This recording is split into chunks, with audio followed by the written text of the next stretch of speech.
Megastar Chiranjeevi చిన్న కూతురు శ్రీజ వ్యక్తిగత జీవితం గురించి అందరికీ తెలిసిందే. శ్రీజ మొదట భరద్వాజ్ అనే వ్యక్తిని ప్రేమించి పెళ్లి చేసుకుంది. కొన్నాళ్ల పాటు అతనితో కాపురం చేసిన శ్రీజ అతని నుండి విడిపోయింది. ఆ తర్వాత పెద్దలకు వచ్చిన వ్యక్తిని వివాహం చేసుకుంది. శ్రీజ రెండో భర్త కళ్యాణ్ 1-2 సినిమాల్లో హీరోగా కూడా నటించాడు. తర్వాత కొద్ది రోజులకే రెండో భర్త నుంచి కూడా శ్రీజ దూరంగా ఉంటుంది. ఈ విషయాన్ని అఫీషియల్గా ప్రకటించకపోయినప్పటికీ శ్రీజ, కళ్యాణ్ ఇద్దరు విడిపోయారు. ఒకరినొకరు అన్ఫాలో చేసుకోవడంతో వారిద్దరూ విడిపోయినట్లు నెటిజన్లు కన్ఫర్మ్ చేసుకున్నారు. ఇక ఆ మధ్య శ్రీజ మూడో పెళ్లి చేసుకోబోతుందని వార్తలు వచ్చినప్పటికీ అది కేవలం ప్రచారం మాత్రమే అని తెలిపింది.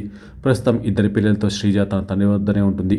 ఇక ఇదిలా ఉంటే శ్రీజ పెళ్లికి సంబంధించిన వార్త ఒకటి నెట్టింట వైరల్గా మారింది. శ్రీజ శిరీష్ భరద్వాజ్తో వెళ్ళకపోయి ఉంటే మాత్రం ఆమెను అల్లు అర్జున్కి ఇచ్చి వివాహం చేయాలనుకున్నారట చిరంజీవి. చిరంజీవి చిన్న కూతురు శ్రీజను అల్లు అర్జున్కి వివాహం ఇచ్చి చెప్పాలని చిరంజీవి ఎంతో ఆశపడ్డారట. అల్లు అరవింద్ సైతం శ్రీజను తన ఇంటి కోడలుగా చేసుకోవాలని భావించారట. కానీ శ్రీజ శిరీష్ భరద్వాజ్ను ప్రేమ వివాహం చేసుకుంది. లేకపోతే అల్లు అర్జున్ భారీగా ఉండేవారు.